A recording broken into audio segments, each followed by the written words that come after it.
Come and study the Holy Scriptures with us as Father Stephen DeYoung teaches verse by verse on the podcast, The Whole Counsel of God. Father Stephen holds a Ph.D. in Biblical Studies and is an Orthodox priest serving at Archangel Gabriel Orthodox Church in Lafayette, Louisiana. So we'll go ahead and get started. And when we get started here in just a moment, we'll pick up in the Epistle of St. James, chapter 2, verse 14. As I was just saying, a completely non-controversial passage in any way that no one has ever had an argument about.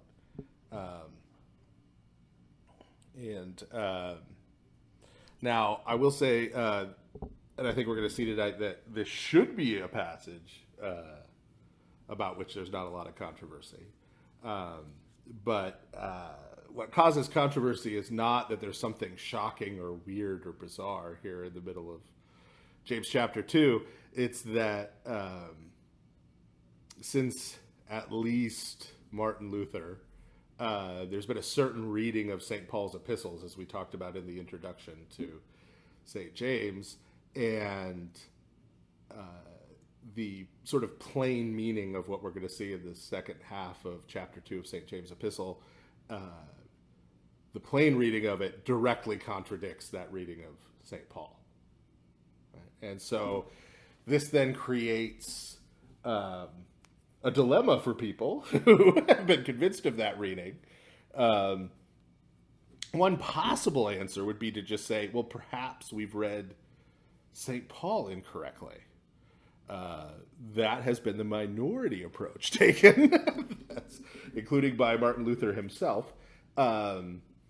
And the much more common approach, including that taken essentially by Martin Luther himself, although there's some ambiguity. If you read his Martin Luther's actual commentary on the Epistle of St. James, it's not as clear as I'm about to make it. So this is an oversimplification. Don't at me, Lutherans. But is to just take the approach that St. James and St. Paul are opposed to each other.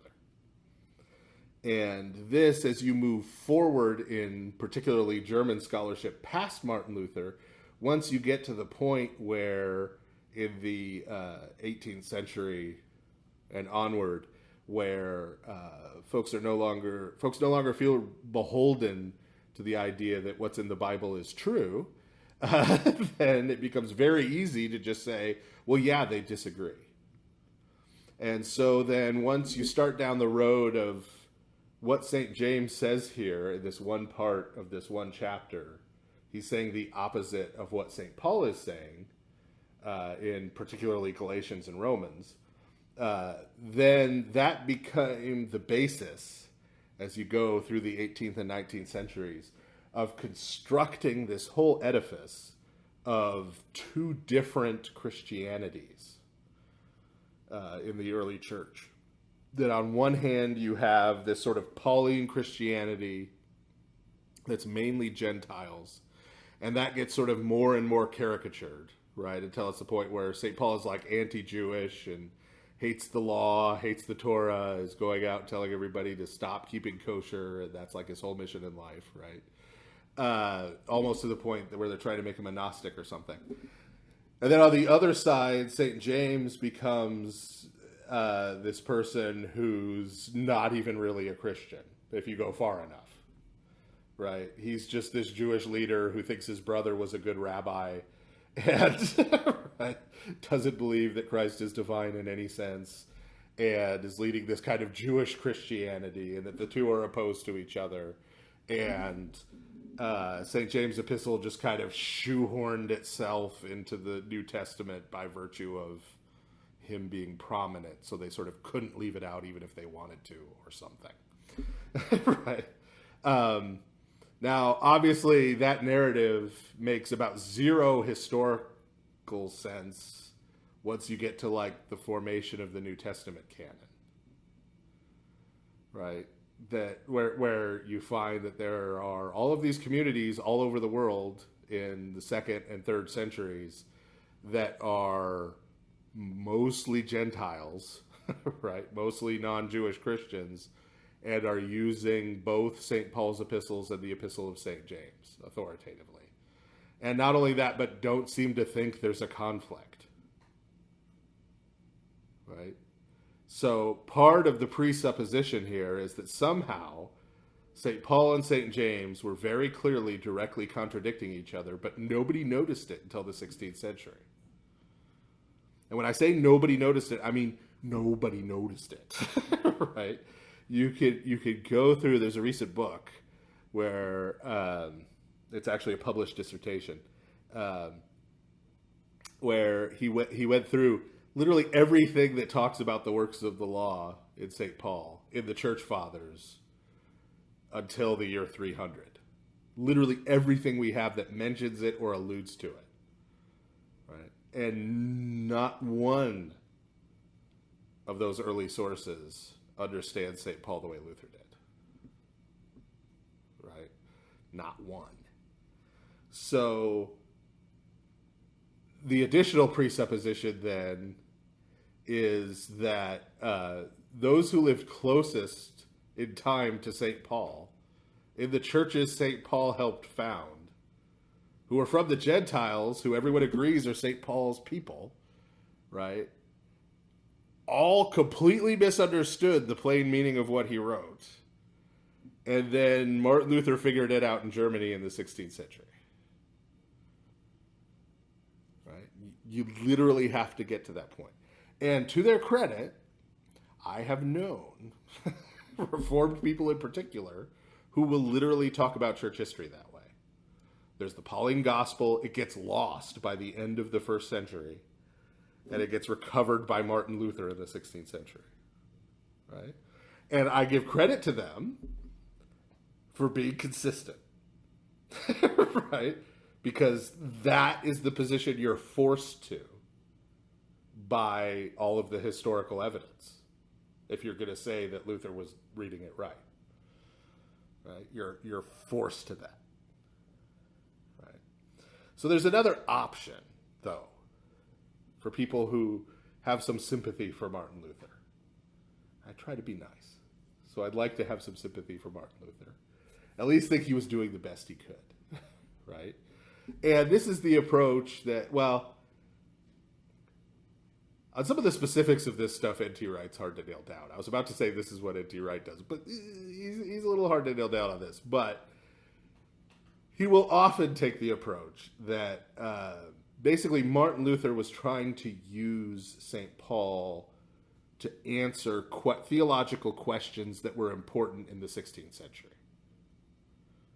Right? And I think that's a good sympathetic approach to take.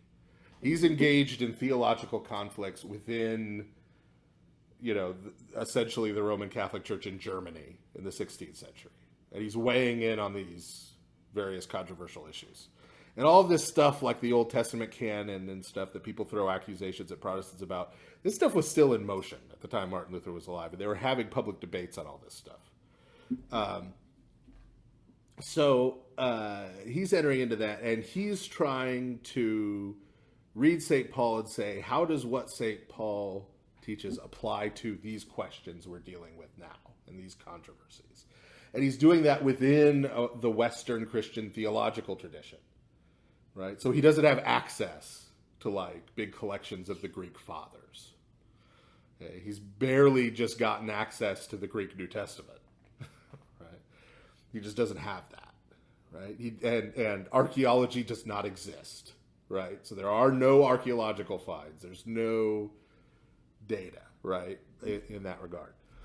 So the problem isn't so much then with Martin Luther himself and what he was trying to do. We can say whether he did a good job or not, right, in terms of whether he was applying St. Paul correctly to his own time and place, right? But whatever we say about that, right, pushing that issue off to the side for a second, that's a historical question, right, historical exegesis, right? There seems to be no logical reason why, for example, a 21st century American would be somehow beholden to the way in which Martin Luther, even if he did a perfect job, applied part of the New Testament to things in 16th century Germany. Right? Because they were asking fundamentally different questions than we're dealing with now. And so this is, I know this isn't going to sound like me being charitable, but I am actually trying to be charitable in that I think the conservative churches of the Reformation, so your conservative Lutheran churches, your conservative Reformed churches, the ones that harken back to the Reformation, are essentially sort of early modern relics. Right? They've taken, and this is one of the perils of conservatism in general.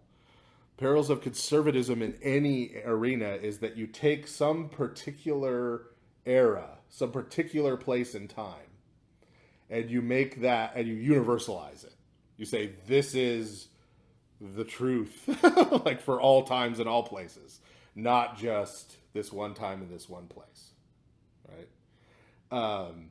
And that's dangerous because, of course, there is no particular time or place that is perfect and universal. By definition, it's particular, right? And this happens within the Orthodox Church too. There are people in the Orthodox Church who take one particular era, 19th century Russia, some period of the Byzantine Empire, right?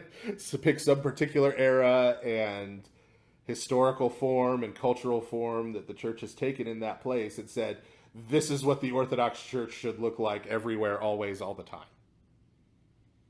Right? And that's not how it works either. Right? So, conservatism is important in a lot of ways, but that's the danger. The danger is that you slip into that kind of golden age thinking of like, this is the perfect, and we need to just now mirror this, right? And recreate this. This kind of LARPing cosplay way, and then we're really doing it, you know. So yeah, that was me trying to be charitable. So I'm sorry to all of our Protestant friends who I've now offended. But so basically, we spent a lot of time, a couple years, going through all of St. Paul's epistles. And I think we saw along the way how that reading of St. Paul doesn't really work, right? And so what we're going to try to do tonight when we get to, when we go through this section of St. James is to take a reading of St. James that makes sense with what St. James is saying. And I think then we're going to see that there's not really any conflict at all with what St. Paul was saying.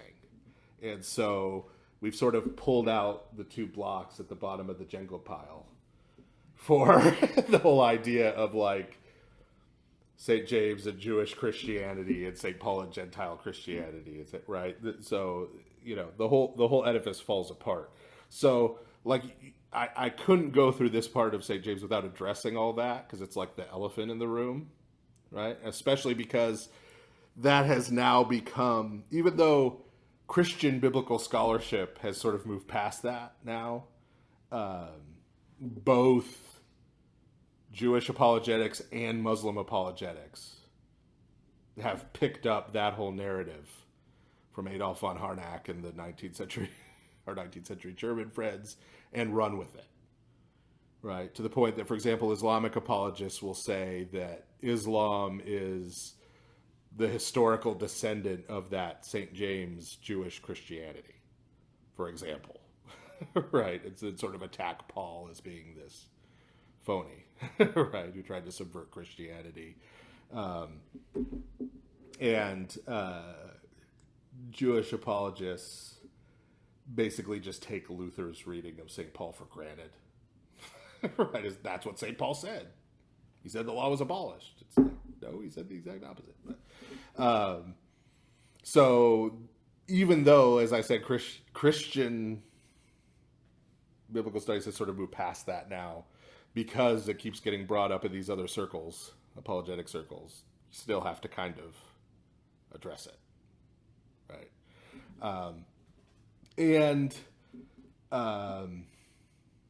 Yeah, the last little piece then being, if you're one of those people, even if you're one of the, you know, you're not going down the whole route of two different Christianities and yada, yada, yada, right? If you're in a more traditional Reformed or Lutheran denomination, basically you have to do one of two things. You either have to sort of marginalize the text of St. James, right? Which Luther kind of literally did, pushed it into a margin.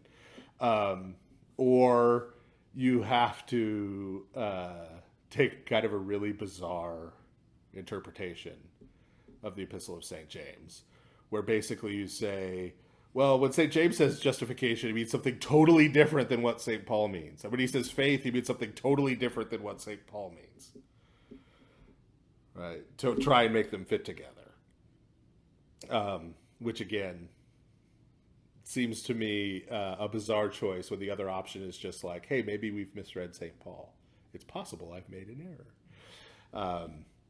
And unless you're heavily invested in the idea that 16th century Germany or Geneva or some other locale is the perfect expression of Christianity for all time, then we're able to reconsider these things. And I think Calvin and Luther themselves would want us to reconsider these things rather than just sort of slavishly hold to things they wrote all that time ago.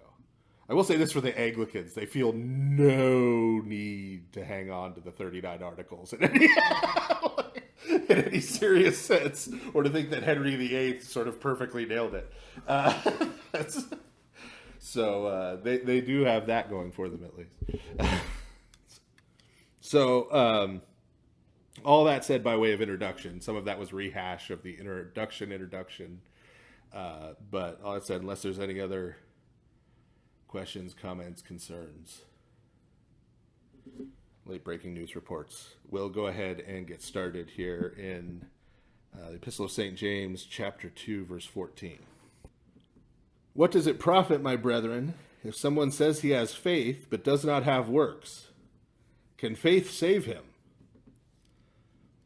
Well, there you go. Yeah. Non-controversial, right? But so notice that it's someone says he has faith but does not have works. And there's a little bit of a problem with the New King James translation there at the end of 14 that we'll talk about here in a second. But so we've talked about how faith, when it's used here, and we've seen this already in St. James' Epistle, you see the word faith and the word belief and believe. These are all the same Greek word. And a much better translation is faithfulness, right? That conveys much better the idea in English, right? Because when we think of faith, we think about an intellectual act, right? Putting a T on the true-false test, right? Belief. But that's not how it's typically used. We've seen how it's contrasted with, for example, falling away, right? And intellectually believing something is true and falling away are not opposites, right? Faithfulness or loyalty, right? Allegiance versus falling away are opposites. Right? So if we read this that way, what does it profit, my brethren, if someone says he is faithful but does not have works? Does not do anything, right? That makes perfect sense, right? Because if I say I'm faithful and devoted to my wife, but I never show that by what I do, I don't take out the trash, right? I don't help her when she needs it, right? Is anybody going to believe, right? Does that faithfulness, right, have any value, right? No. And so when I say it's a bad translation, they left out, there's a Greek article, that second clause. What it literally says is, can this faith save him? Can this faithfulness save him? This kind, right? Will he find salvation with that kind of faithfulness, where he just goes around saying he's faithful to God, right? Now remember, last time we saw the reference that St. Paul also made in Romans, that it's not the hearers of the law, the hearers of the Torah, but the doers that are justified, right? They're the ones who, right? And so this is continuing that idea, right? It's very easy to say, right? Oh yeah, I'm faithful to God, I'm devoted, I love God, right? But that would normally show itself, right? And the way that's normally talked about in the Gospels is the idea of fruit, Right? A tree produces fruit. It doesn't choose to produce fruit. Right? If it's alive and it's vital and it's right, then it produces fruit. Right? So verse 15, those two sort of rhetorical questions. If a brother or sister is naked and destitute of daily food, and one of you says to them, "Depart in peace, be warmed and filled," but you do not give them the things which are needed for the body, what does it profit? Right? So this is that talk is cheap, right? You got to picture somebody shivering in the cold, and they come to ask you for help, and you say, "Hey, may God, feed you. Keep warm. Have a great day." Right? This is a comparison. That's what saying you're faithful and loyal and devoted, but then not doing it is like. Right? Doesn't accomplish anything. Doesn't produce anything. Verse 17, thus also, faith or faithfulness by itself, if it does not have works, is dead. Right? Tree doesn't produce any fruit year after year. You conclude eventually the tree's dead. Right? That's a pretty good sign. Right? Verse 18, but someone will say, "You have faith and I have works." Right? So he's saying, well, some people are just really dedicated and pious and faithful. Remember, he was talking about piety last time, right? People who say they're religious and they're pious, but then, same kind of thing, right? You see, this person is really faithful, but I'm out there, I'm active. I'm out there doing things, right? Like these are two separate things, right? That's what he's addressing. Show me your faith without your works, and I will show you my faith by my works, right? So show me your faithfulness without your works. How are you going to do that? Show me you're faithful to your wife and love your wife without pointing to anything you do. Right? He's saying, I'll show you that I'm faithful by what I do. Right? You'll be able to look and see and know that I'm faithful. Verse 19, you believe that there is one God, you do well. Even the demons believe and tremble. Right? So this is the problem with the whole true false test view of faith. Right? The whole true false test view. Because if we gave the true false test about Christian doctrine, right, every demon would get 100%. Right? They know about the Trinity. They know that Christ is God and man. Right? They know all these things. They know more than we do. Right? So if that was what it meant, if just assenting to the truth of certain propositions, if that's what faith meant, right? If that's what faithfulness was, that's what this word meant, then all the demons in hell would be saved. Right? That and tremble, right, is because, why? Well, because knowing all those things doesn't change who they are before God. Doesn't change them, doesn't change their relationship with God, just knowing those things. Right? They're still in terror of God because of what they've become. Right? So, rolling back a few verses, remember the question, can this kind of faith save a person? Well, it can't save a demon. That means it can't save a person. Right? But this demon example gives us an idea of what St. James means by salvation. Right? What does he mean by salvation? What is it that kind of faith fails to do for the demon? Fails to change anything. Right? Fails to change anything. So salvation then for St. James means and is some kind of actual transformation. Right? It's some kind of actual transformation. Right? Because if, for example, we were a person who believed that faith was assent, right? Was assent to certain doctrinal truths. And if you believe that, that's it, you're saved. And what we meant by saved was not punished for the evil you've done. Let's say we were such a person. I'm not going to say who that might be. You can identify that for yourself. But if we believe that, then this demon example wouldn't make sense. Why couldn't the demons be let off the hook? If that was how faith and salvation work. Right? But so, what St. James is saying here is that without the works, without the fruit, right? That those fruit are part and parcel of the transformation. Part and parcel of the transformation of a human person. Right? Demons, likewise, don't have the works. Right? Everything they do is evil, right? And so that doesn't help them. Right?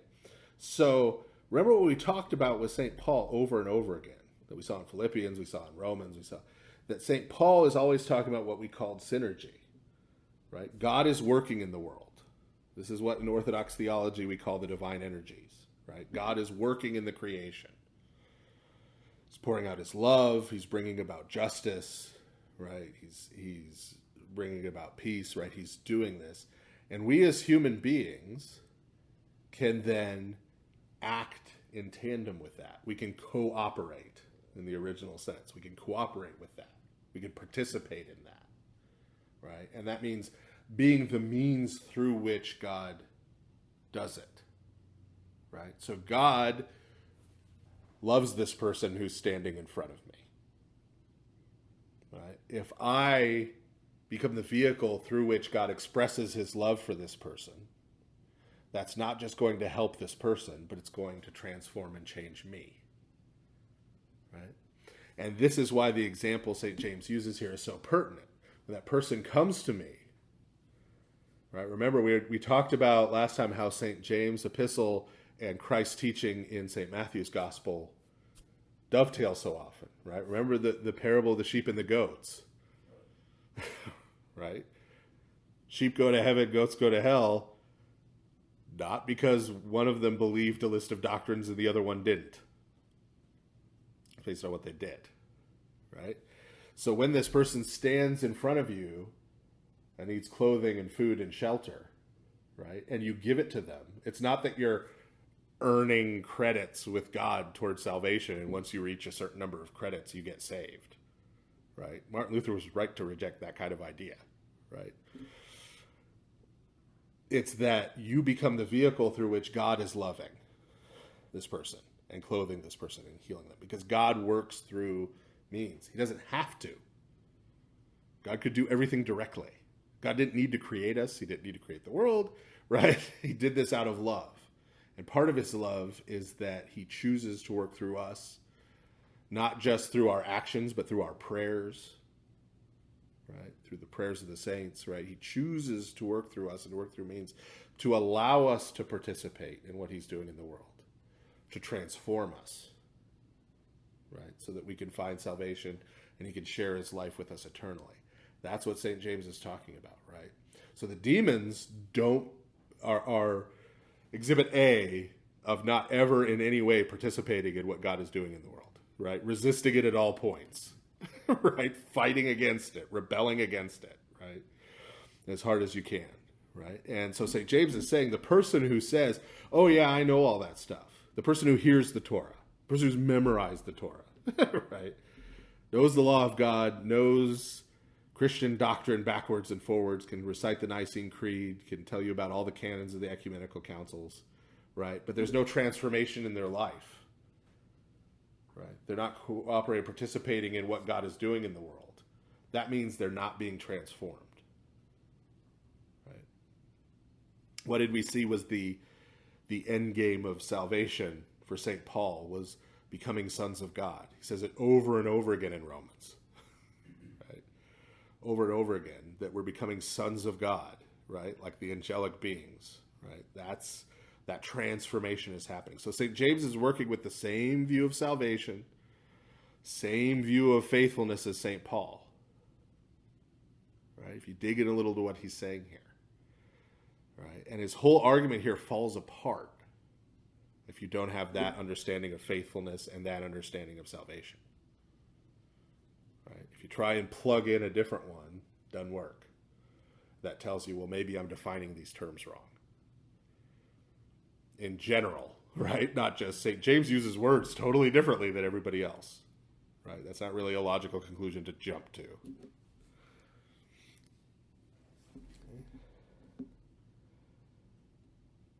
Verse 20, but do you want to know, O foolish man, that faith without works is dead? Right? So he's saying, you want another example? Fool? Right? Channeling Mr. T for a moment, I guess. That faith without works is dead. Verse 21, was not Abraham our father justified by works when he offered Isaac his son on the altar? Do you see that faith was working together with his works, and by works faith was made perfect? Verse 23, and the scripture was fulfilled which says, Abraham believed God, and it was accounted to him for righteousness. And he was called the friend of God. Okay. So, when you read most Protestant Roman Catholic treatments of this piece, it's an argument about when was Abraham justified? To use common American terminology, when did Abraham get saved? Right? What point in his life? Right?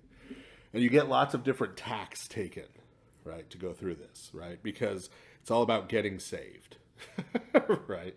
And so Roman Catholic commentators frequently point out, well, look, St. Paul refers to another time when Abraham was justified by his faithfulness, or his faith. Therefore, look, he's justified multiple times. So you get that approach where they're like, oh, see, justification is this ongoing thing, right? And so you get saved, later on and all of that. Most conservative Protestants will take a tack where they're like, well, he means something totally different by justification. That's here than what St. Paul does. You get Protestants on the other end who will say more like, well, they just disagree, right? They just, St. Paul says he was justified at this point, and St. James says he was justified at that point, right? So the problem here is a broader one, and it has to do with that whole concept, again, of salvation, right? And especially with this idea of merit. Right? So you may have heard Orthodox people say that Protestants and Roman Catholics have more in common with each other than either of them do with Orthodox theology. This is a place where that's not just a rhetorical thing, right? Because in both your classical Roman Catholic understanding of salvation, and I say classical Roman Catholic because I know it's all over the place now, right? But classically, right?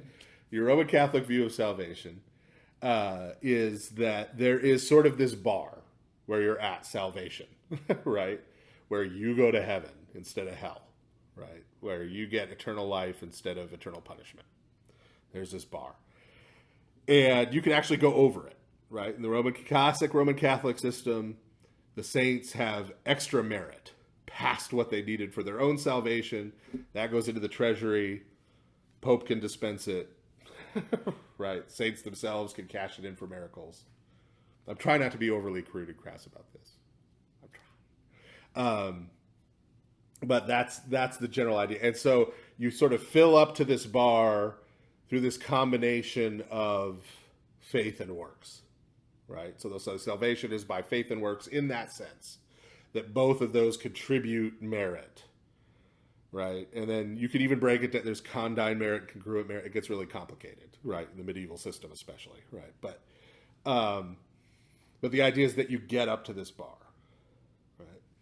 So classical Protestantism, and again, contemporary Protestantism is all over the place, right? Especially since now the word Protestant used to refer to a particular group of churches that came out of the Reformation, and now people just use the word Protestant to mean not Roman Catholic or Orthodox and call themselves Christians, right? So it's become okay. So all over the place. But classically, if you're talking about the Protestant Reformation, right? Classically, they did not reject that whole paradigm, right? But they said, you as a sinner are unable to have any merit before God, right? Pull verse out of Isaiah out of context. All our works are as filthy rags, right? Calvin, total depravity, right? You can't do anything meritorious in the sight of God. Luther's snow-covered dunghill, right? Like, that's it. But Christ, through his life of obedience, his active obedience throughout his life, accrued this infinite amount of merit. And Christ's merit gets wholesale deposited in your account when you believe. Right? When you believe in Christ, total balance transfer, right? And all the sin on your account, all the demerit on your account gets transferred over to him, and he's punished for it on the cross. Right? That's sort of your classical Protestant formulation for how that works. But what both of those have in common is that you're saved by merit, and that merit comes from keeping the law, keeping the Torah. Okay? So we've already seen, as we were going through St. Paul's epistles, one big problem with that, and that's not how St. Paul thinks the law works. Right? The Torah works. Not that it doesn't work that way anymore. He thought it never worked that way. Right? We talked about how the Torah was sort of, as St. Paul describes it, was this sort of sin management system, right, that was put in place until Christ came to deal with sin and death and the devil, right? But to kind of manage it within Israel so that God could continue to dwell in the midst of his people who were sinful, right? So we had to manage it until Christ came to deal with it. That's how he sees it. So there was never anything about accruing any kind of merit or favor with God by not eating pork, right? Or by not murdering people, right? Or whatever you want to, not wearing tassels on your garments, whatever you want to say, right? Correctly performing the Day of Atonement ritual, right? God was not like, well, here's your gold star sticker for today. When you get enough gold stars, heaven, right? That was never how it worked for St. Paul, right? So that's one problem, right? But this whole merit concept is another problem, right? Because if we're talking about salvation the way St. Paul and St. James talk about it, if salvation is transformation, right? If justification, being set right, being set back in order, sanctification, becoming holy, is sharing in God's holiness, right? Glorification is coming to God shares his glory with us, right, in this transformation. Now that whole merit thing doesn't really work, right? You can't go and bring half the price of a TV to a Walmart and get half a TV, right? The banking thing falls apart, right? So if it's transformation, right, then we have to totally abandon that paradigm, right? So this is why it drives me up a tree when I see Orthodox people say that we believe we're saved by faith and works. I don't even know what they think that means. That's right. But faithfulness, right, consists of accepting the truth of certain things, right? And living your life in a certain way, right? Because part of living your life is how you see things and how you think about things and how you view things, right? And how we think about things is active, right? It's not a one-time action of, I accept that this is true. Oh no, now I doubt that that is true. Right? It is an ongoing submission, right, of our thoughts, our way of viewing the world to God. As it says in Proverbs, there's a way that seems right to a man, and its end is destruction. Right? And so on a day-to-day basis, we have to subject, this is what I think I want. This is how I want to look at this person. This person's my enemy. Right? This person was rude to me. I want revenge on this person. I'm bitter toward, right? How we view events in the world, how we view these things. We have all these motivations, do things in other ways. We have to continually submit that, our understanding, to how God tells us things are. Right?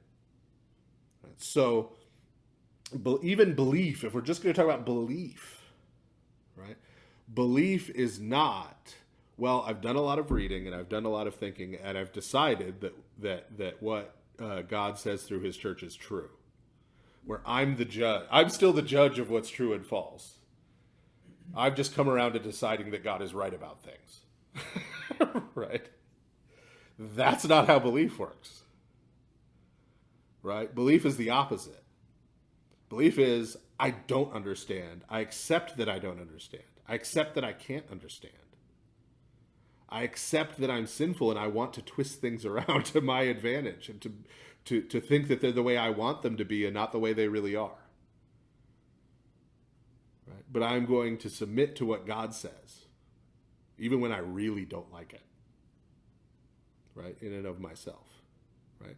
So even that is an active, ongoing process. Right? Of being, as St. Paul says, transformed by the renewing of our mind, our nous, right? The way we see and understand reality, right? And so there's the transformation of the mind, and there's the transformation of the way we live our lives, and even physically, right? We've talked before about how if you've seen someone who's lived a hard life and who's gone down the wrong path, you can see that manifest itself in their physical appearance. And vice versa, when you see someone repent and you see someone's life transform, you can see that in their physical appearance. Right? Because this is a total transformation either way. Right? Either way. Salvation encompasses all of this. Right? So that's how both St. Paul and St. James are talking about salvation. Right? So if we have that kind of idea in mind, right, then talking about Abraham in this way is not a problem. We don't have to figure out where's the moment in Abraham's life where he stopped being on his way to hell and started being on his way to heaven. Because that doesn't make sense anymore. Right? We have this variety of moments in Abraham's life where he's, right, what was the command given to Abraham by God? Walk before me and be righteous. Right? So we have these moments in his walk, and we see over the course of Abraham's life him being transformed. Right? He starts out in one place in Ur, your sort of typical Sumerian, right? And then by the end of his life, he's become something very different, and someone very different. Right? This is why we read saints' lives. Right? We see people start out, St. Mary of Egypt starts out in one place. Right? I was about to say basically a prostitute, but she actually says she was worse than a prostitute because at least a prostitute is doing it for the money. She wasn't. Right? And then at the end of her life has become this like beacon of holiness, right? Through her repentance. Right? We see this with all the saints, this transformation.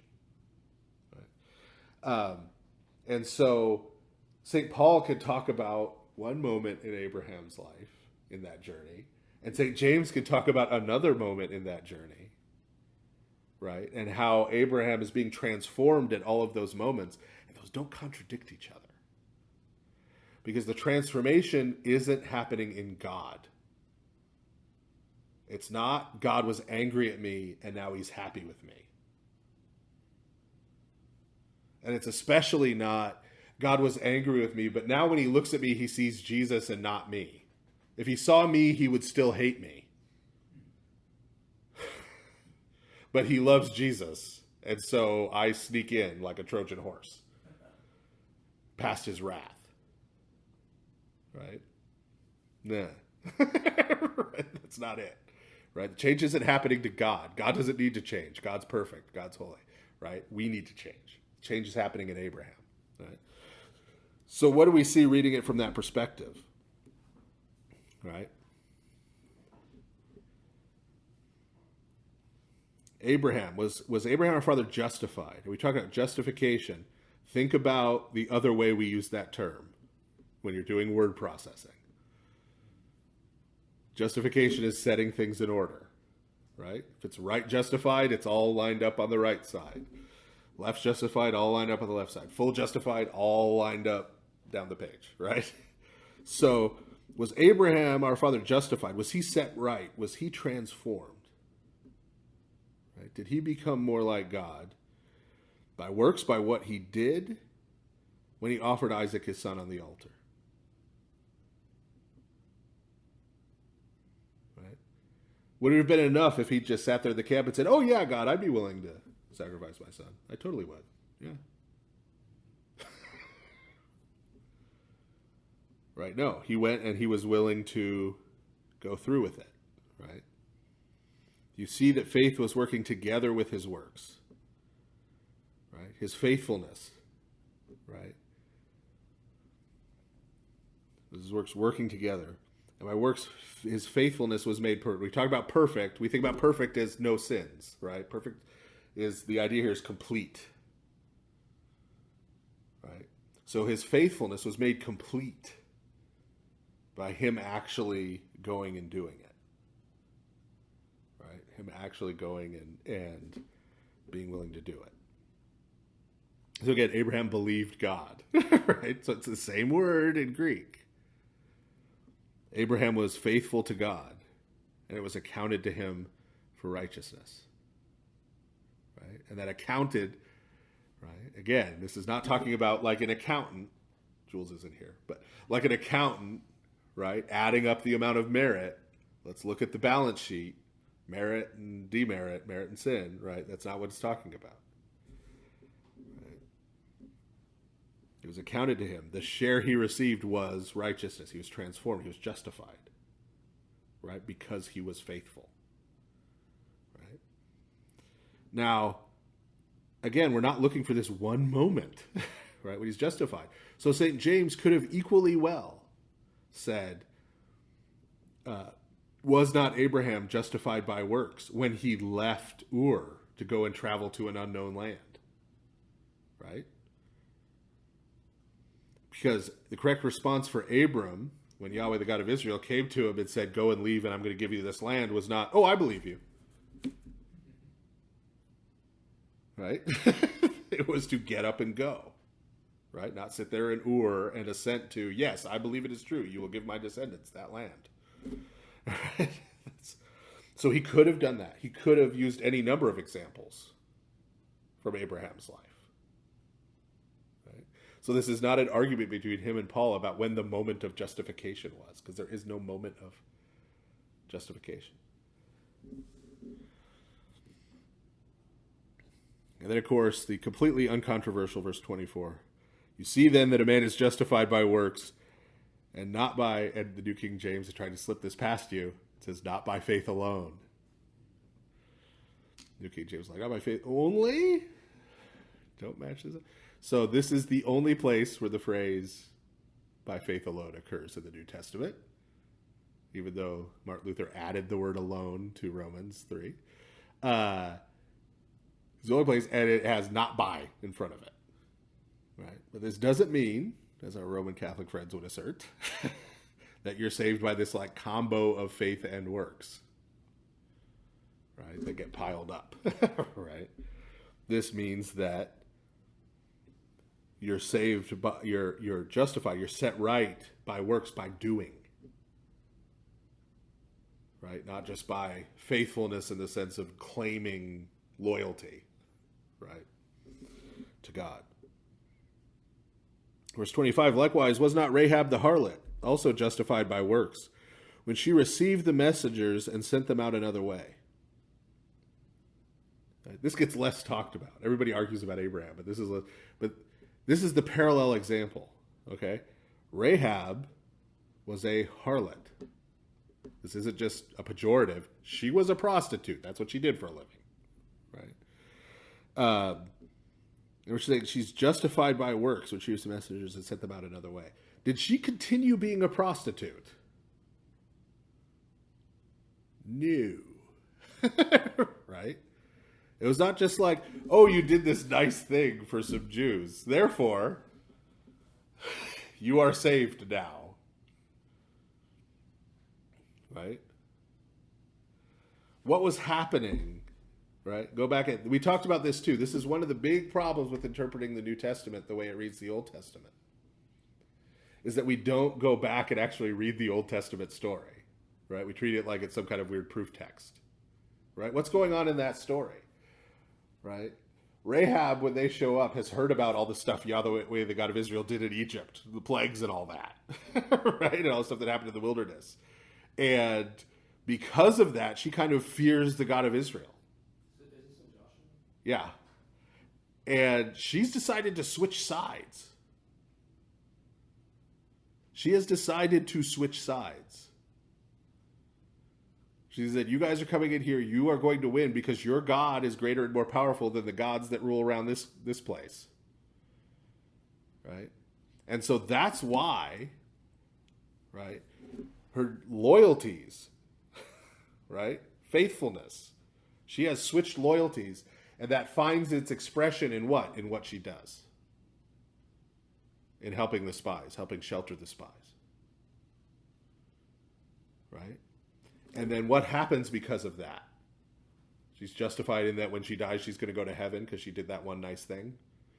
Right? No. That then transforms her life. She becomes an Israelite. She joins the Israelites. She ends up in the genealogy of Christ that we read a couple weeks ago at liturgy. Right? Because she changed her loyalties to the God of Israel and took this action. That's what St. James is pointing to. That is what transformed her life. So it's like St. Mary of Egypt then. Yeah. That is what transformed her life. Because that's what he's talking about with salvation and justification here. The transformation of life. Right? And that's what happens with Rahab. Verse 26, for as the body without the spirit is dead, so faith without works is dead also. This idea of faithfulness without it being expressed in any kind of works, that's like a body without a soul. It's just an object. It's just a thing. There's no life to it, right? And what is life? Life is, yeah, and it's growth and transformation, right? If something's not growing and not changing at all, if something is inert, it is not alive, by definition. Listen next time as Father Stephen DeYoung continues his study of the Scriptures on the whole counsel of God. Father Stephen's email address is wholecounsel@ancientfaith.com. That's wholecounsel@ancientfaith.com.